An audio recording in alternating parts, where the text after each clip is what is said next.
As promised, we are starting with the animated version of momentum.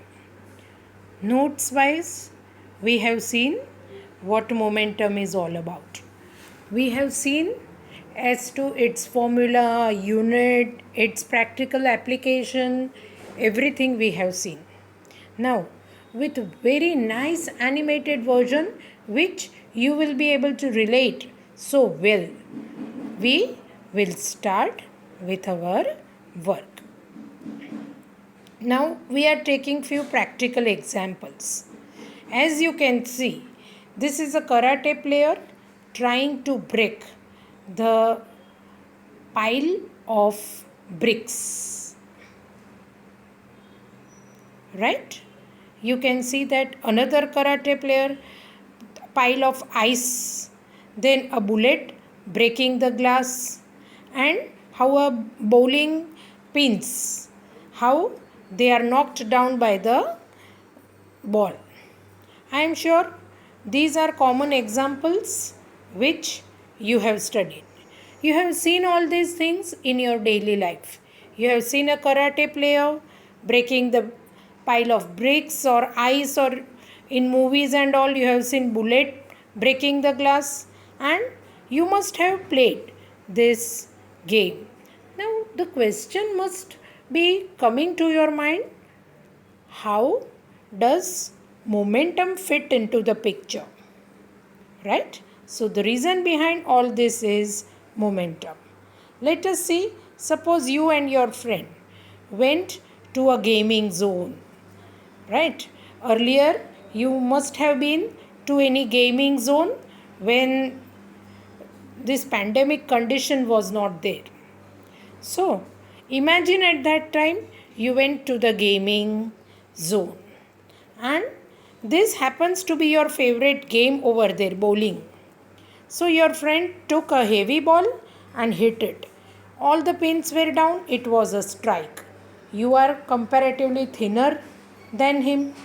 You say that I can't manage the heavy ball, I am smaller than him, I will not be able to lift it. So what did you do? You had an idea. You are in a gaming zone with your friend. Both of you are playing bowling. Your friend took a heavy ball and got all pins down. That is, he had a strike. You took a smaller ball, but you also managed to make a strike. And you won. Because to win, you also needed to make a strike. So, your friend became very confused. He said, that was amazing, but how did you manage it? So, at that time, you told the story that, see, the size of the ball. Your friend took the heavier ball. But, so mass was more. But velocity with which he threw the ball was less. But you applied correct physics. Looking at your build and all, you applied correct physics. You would not have been able to manage this ball. So you took a ball with lighter mass. But you threw it with great velocity, with high velocity. So you explained this thing to your friend. Answer is momentum. A term that describes the strength of a moving object. That is nothing but momentum. You can see this is nothing but momentum. Strength of moving object is described by a term momentum. See, lightweight and low speed. If this is the case, then momentum is also less. Here we have taken, actually mass and weight are not at all synonyms. But here, just like that, for you to understand in the beginning, we have taken it this way.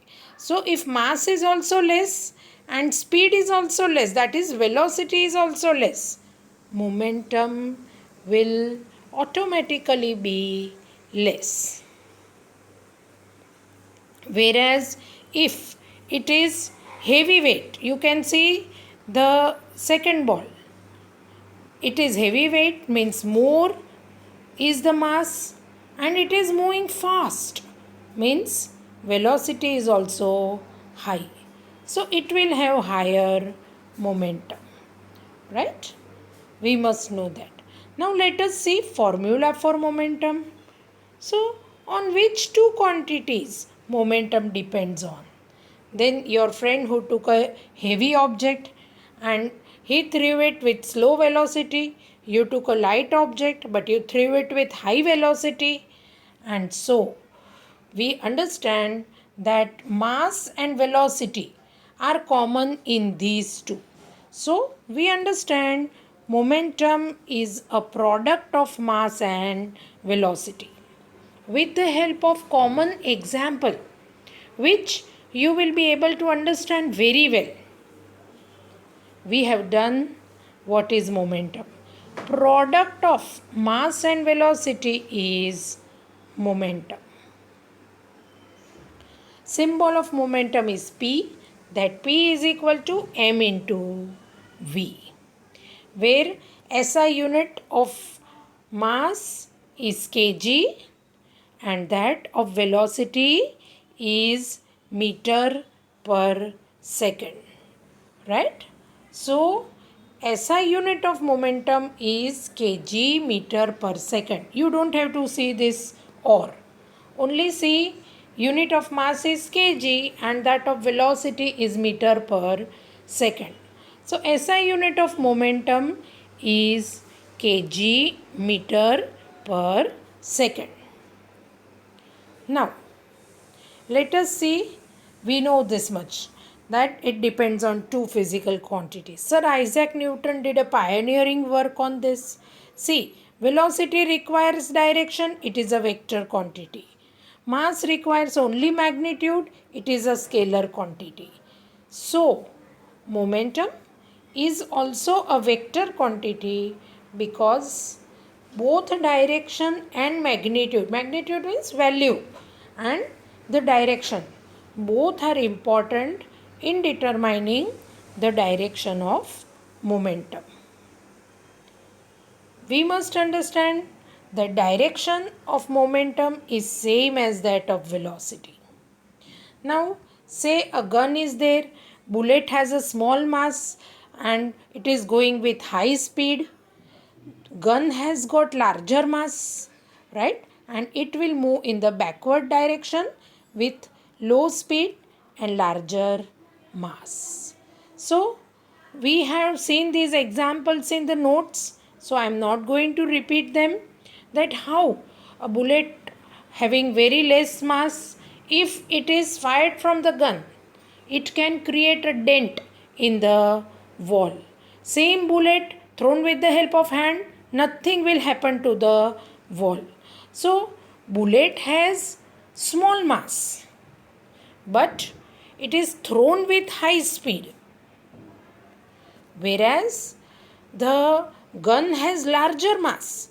It will go back with low speed. Why does it go back? That we are going to see in the Newton's third law of motion concept. So momentum of gun is equal to momentum of bullet. Why?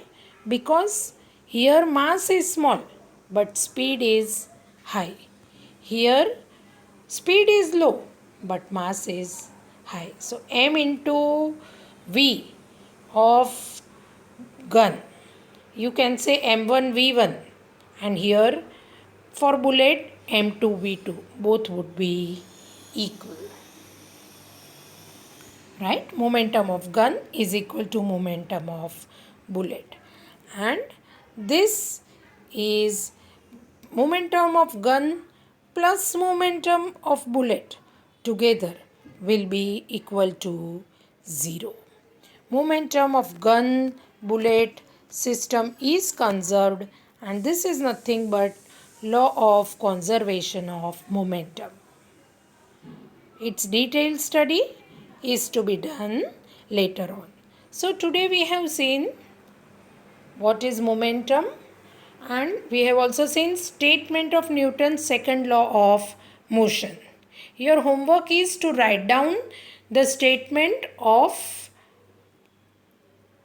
Newton's second law of motion, and you are supposed to define momentum, write its formula and unit. We will start with the detailed explanation of Newton's second law of motion and its mathematical derivation in the next session.